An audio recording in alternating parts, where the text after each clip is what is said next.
Ashley. I'm Anika. And we are the co-founders of Tickled Pink.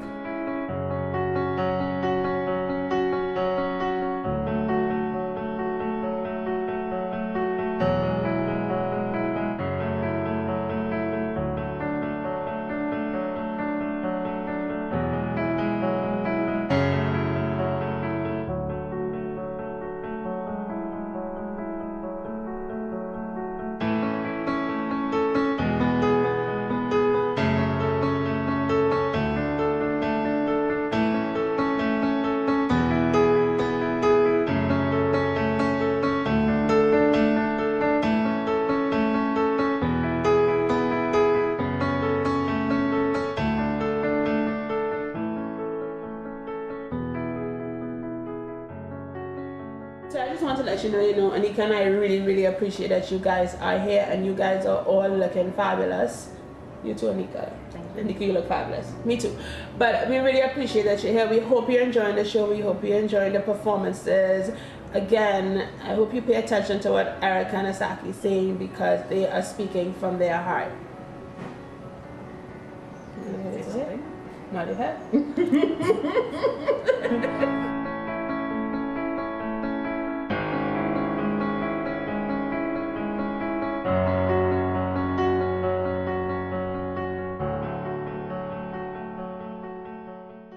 I'm a co-host of Tickled Pink, and I've been hosting this event for the past 5 years. And my motivation for doing this event, my grandmother was diagnosed with breast cancer in December of 2001. So this is basically a tribute to her to keep her spirit going and alive. And she was a strong woman, so I think I would like to follow in her footsteps and give back a little bit to the community and also keep her memory alive. On the train and I see this making strides against breast cancer thing, and I'm like, okay, what's this all about? So the first year, I think that would have been like 2008, I did a team. So I organized a few people, maybe 10 people, the support just wasn't there. So I said, you know what, Trinities like to line, they like to party, they like to dress up and go out. Why not try to generate that level of concern and level of support by feeding into our taste for events and partying. The thought behind it was if people do come and show their support, then they see it's something different, and once we get them there, that's the most important part. So we did it in 2009 was the first year. It was so-so. Yeah, it was raining cats and dogs, but hard to get people to come out. The second year we did a little bit better, and since then it's been, I don't want to say it's been growing, because every year we might get maybe 5 more people, 10 more people, but at least people are coming and they are showing their support and their eyes are being open, and that's the most important part. At the end of the day, you come out and you give recognition to the fact that cancer is not something that we're going to just sweep under the carpet and ignore. It's something that it's affecting us personally. It affected me personally because, like I said, my grandmother, she did have breast cancer. And at the end of the day, we see people among us and we don't know what they're dealing with. And we have to remember that these people, as much as a survivor stands alone, but a survivor is connected. A survivor is a mother, a survivor is a daughter, she's a friend, she's a sister. She's somebody that today could be you tomorrow, so I think that's the most important message, that at the end of the day, if we don't come together as a community, even though it's not really affecting us personally, but you don't know that today it's not affecting you, but tomorrow it could be affecting you personally, or it could be affecting you through somebody that you know and somebody that you love.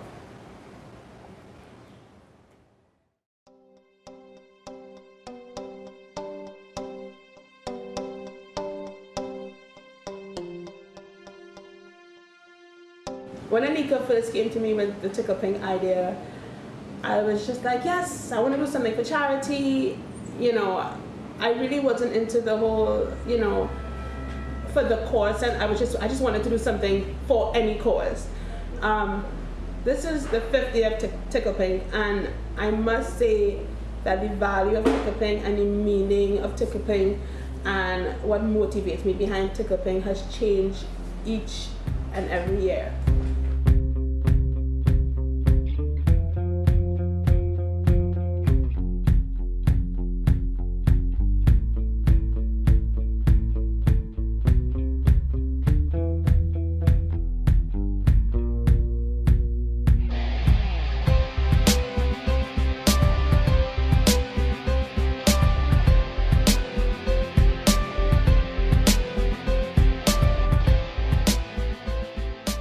This year it's a little bit different for me because I have a new member of my family, and even though he's not a she, you know, Tickle Pink has a whole new meaning to me this year.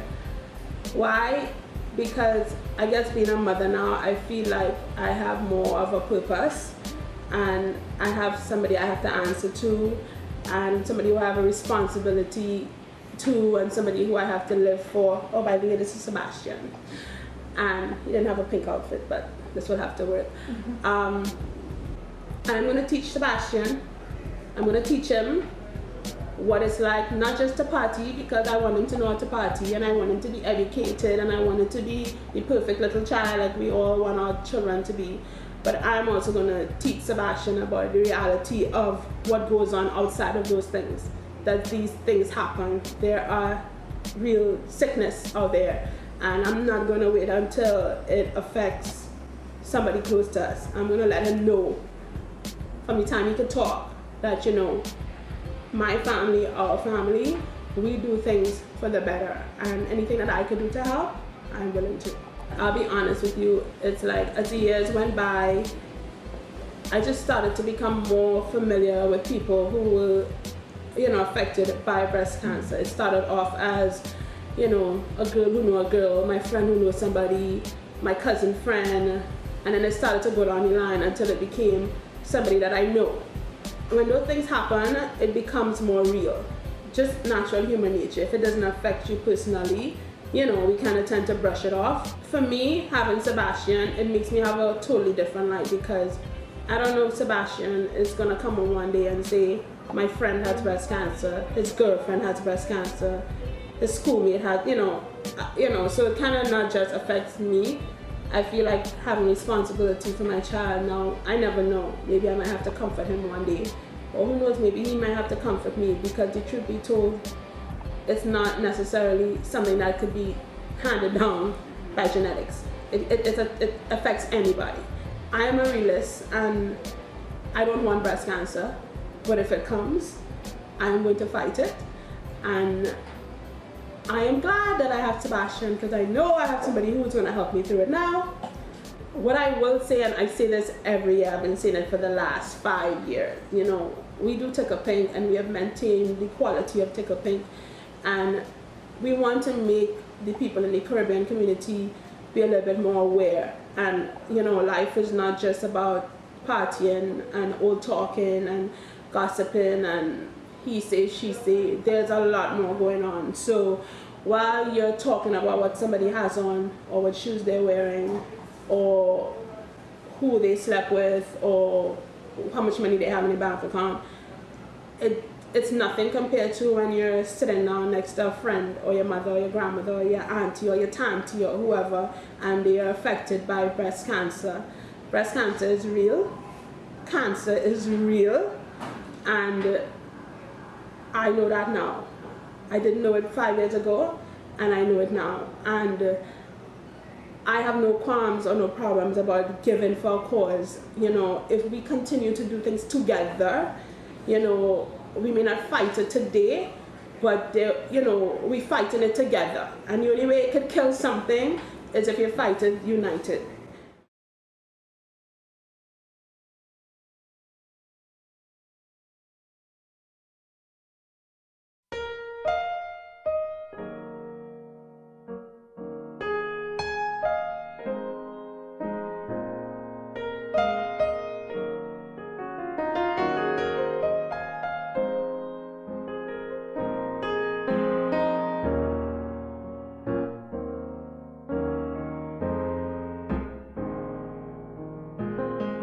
My name is Asaki Antoine, and I'm a 4-year survivor of breast cancer.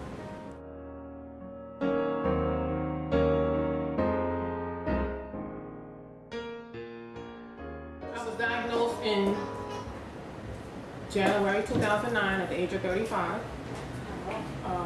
Stage 1, nocturnal carcinoma, family history.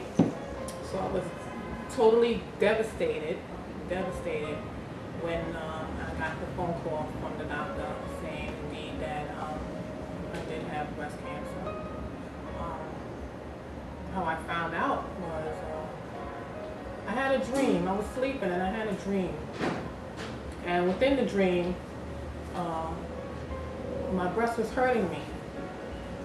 And when I got up, the pain subsided. There was no pain. And something told me to go in the bathroom. And I went to the bathroom, and first time I ever did a breast exam. And I felt something. And I called my mom, and she came down from Staten Island right away, because she lives in Staten Island. And she came down right away, and she felt what we now know as a tumor. At that time, she told me that she knew, but didn't want to scare me. So went to the doctor. He confirmed in January, and everything just spiraled from there.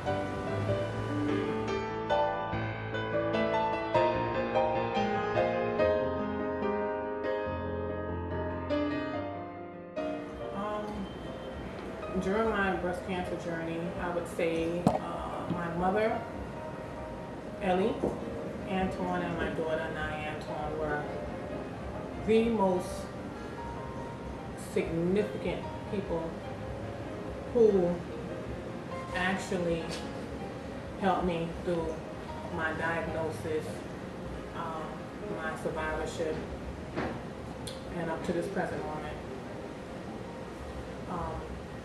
They were there. They were the first ones there when I was diagnosed, so they were there.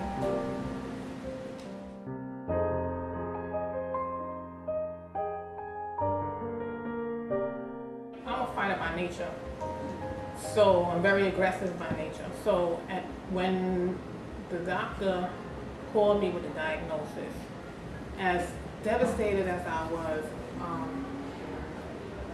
I knew that I didn't want to leave my family behind. I knew that I had my daughter. I wanted to see her graduate from college and get married, and I wanted to have grandchildren. So I knew that giving up wasn't an option.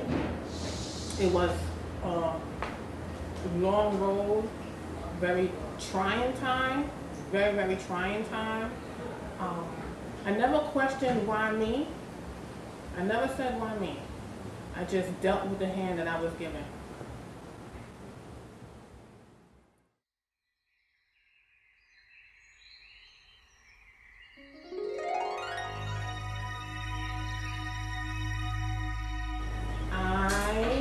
Had a year's worth of treatment, which was 3 months of Taxol and a year of Herceptin. Taxol is harsh chemo drug that takes your hair out. I had long, beautiful locks, and cancer stripped me. It really did. It took a lot from me. But within me doing the treatments, I was able to talk to other women, and they inspired me. I inspired them. I had my bald head, I did my makeup, had my earrings, and no one can tell me anything. You wouldn't even know I had cancer if I didn't tell you. So I embraced it, and I still embrace it. I'm still in treatment. I still, on tamoxifen for the next 2 more years. And, God is good. God's been good to me. Cancer was a blessing for me, not a curse at all.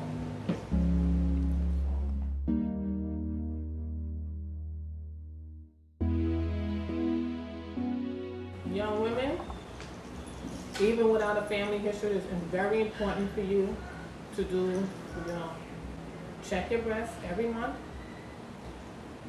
Whatever you're feeling, it could be as minuscule. Go to the doctor, talk, and let them know what you're feeling. Don't take no for an answer. Because it was me. If I wasn't aggressive, persistent, you know, as I stated when I went for my test, some of the technicians was like, no, you know, it's not that, your breast is very dense. So you can be your own, only you can be your own advocate as far as your health is concerned. Take no for an do not take no for an answer. You get out there and say, listen, this is what I'm feeling, and you demand that they do test upon test upon test upon test. Early detection saves lives. It saved mine. Yeah, it was a blessing for me. It was a blessing for me to appreciate certain things that I didn't appreciate back then. So, you know, now what I do is I talk to women in their 30s, talk to everyone, that I can share my story, share my testimony. It's very important for me. I take this very, very serious. And, you know, I'm looking for 30 more years of survivorship. You know, 31, 4 years survivor. I'm looking forward to next year. 5 years is a big deal for us cancer survivors. So I'm just looking forward.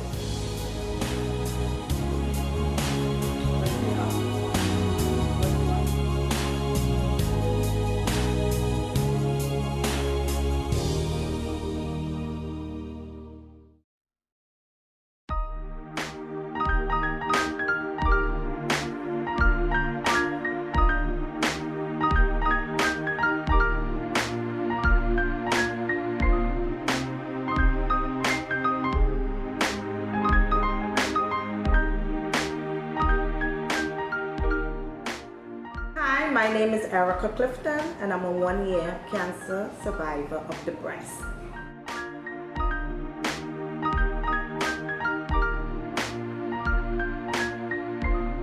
I went for my yearly mammogram, and the doctor felt it. I was sent to do an ultrasound, led into a biopsy, went into, yes, you have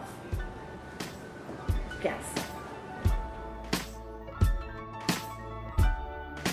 Living in your shadows. That was difficult in me finding out that I had cancer, because I went to the end saying no, I do not, because it was not a lump, it was a mass. Sometimes we know what to look for and we don't know what to look for. I was only told about lumps. So I wasn't aware that I was toting this package and what to look for. My cancer was diagnosed as a mass, which is a flat surface and not a lump. So if I was told that it had 2 different types of cancer where you feel, I would have been more aware of my situation, but I wasn't. I was ignorant to the fact. It didn't run in my family, so that mass had no feeling of a lump for me.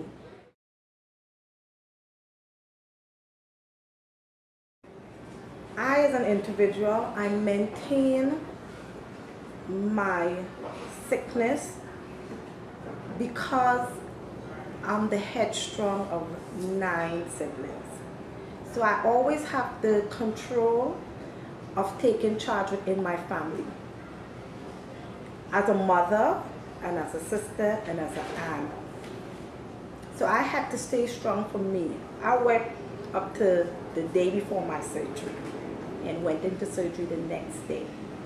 I call myself a victim because it's nothing that you want. But survivor, yes I am. I love life. I wouldn't give up nothing.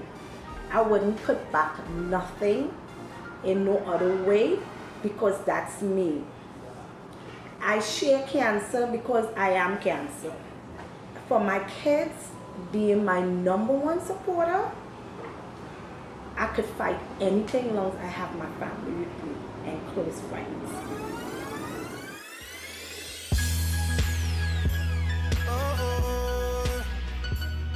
Love your life, love you, love your kids, love and embrace the people who embrace you and support you 100%. I was introduced to Zaki in my first breast cancer walk, and I feel like we grew together. When I was in hospital, I would text her, okay, I'm having this little pain, I'm having little this, little that. You know, we as a community need to embrace each other, not talk and gossip behind the person's back. We need to be there for each other because we never know your day, your time.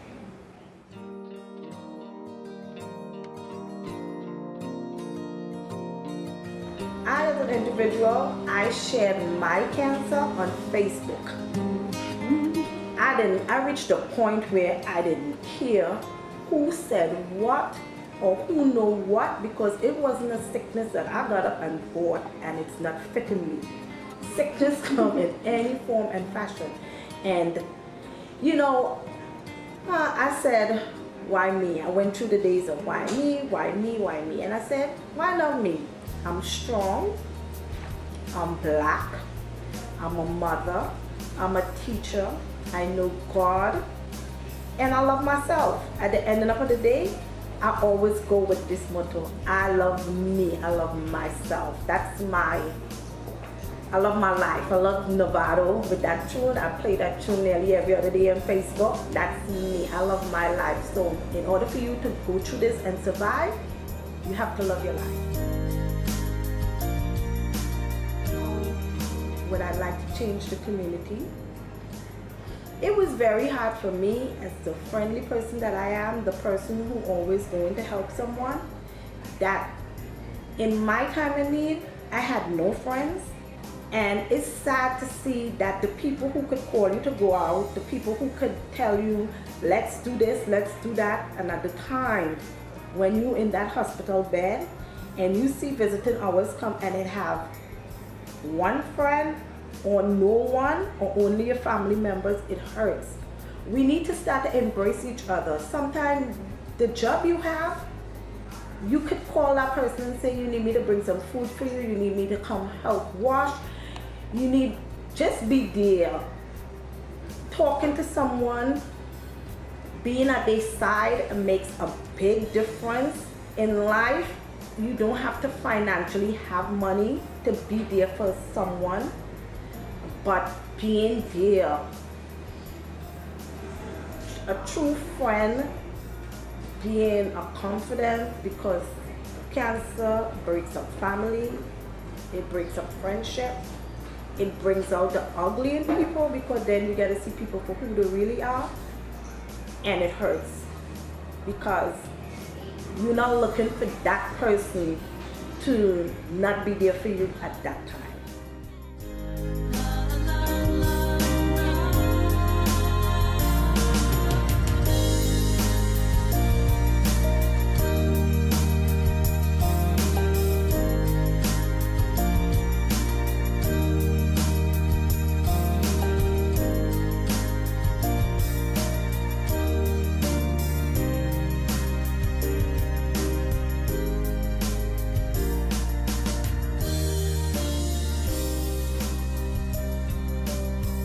Hi everyone at Tickled Pink. My name is Sherilyn, I'm 36, and as of April 17th, 2013, I am a breast cancer survivor.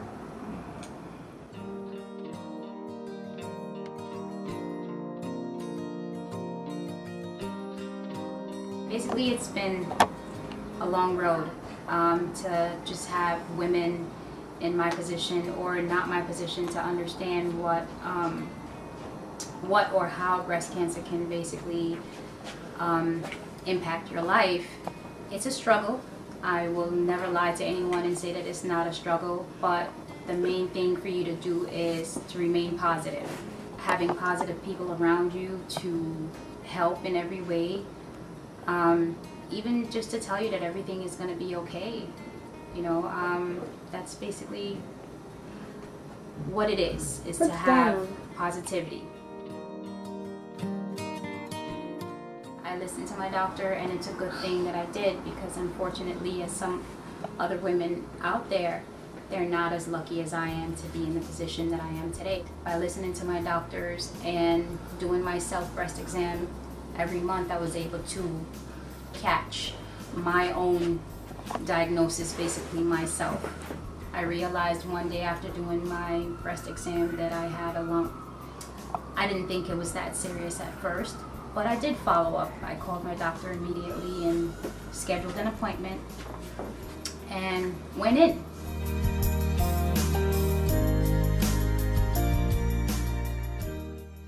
I was basically diagnosed December 4th of 2012. Good thing I was diagnosed at an early stage. I was at stage 0. However, I went through a series of surgeries, and they were not able to get everything at first. You know, I had to go through more than one, but I followed my heart.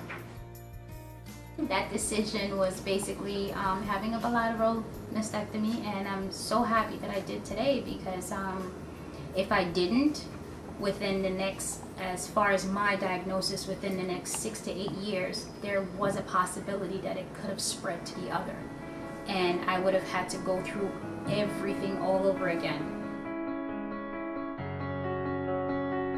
This is my son Elias, one of the joys of my life.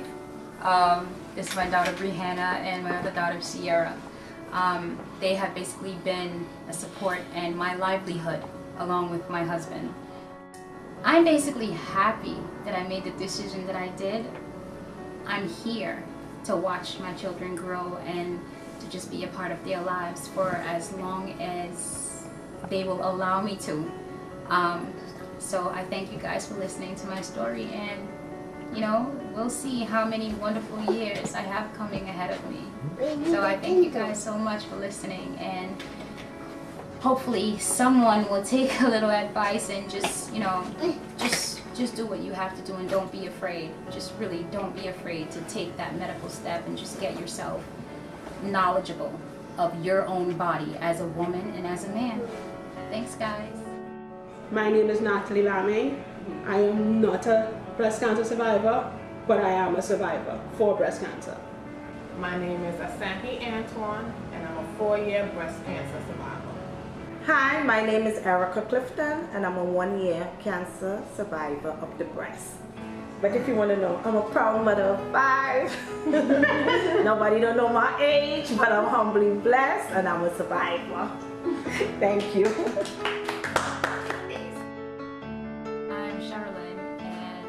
Breast cancer survivor. Hi, my name is Sierra, and I'm a supporter of breast cancer. Hi, my name is Brihanna, and I am a supporter of breast cancer. Hi.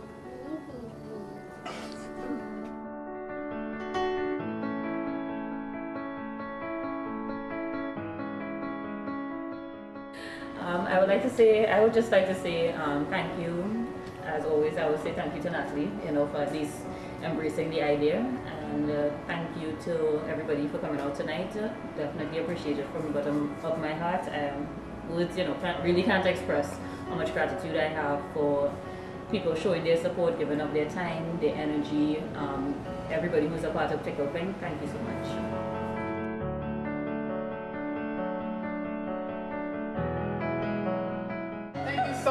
Thank you so much. Erica and I's story is officially out for the world to know, to hear. Early detection saves lives. Saki's Wings of Hope. Okay, I want to thank Anika and Natalie for being our sponsor. Look out for Team Erica. We are survivors, and early detection works. Thank you.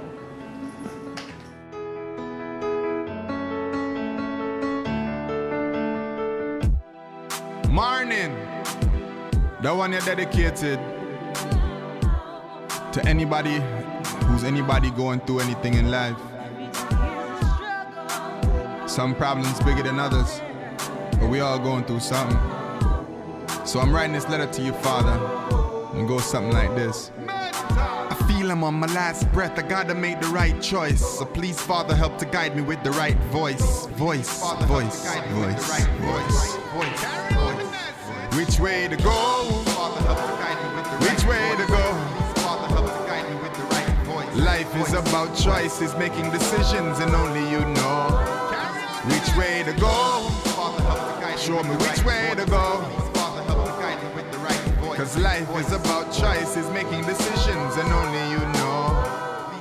Yo, some days I'm waking up feeling really blessed, and some other days I'm waking up messed up.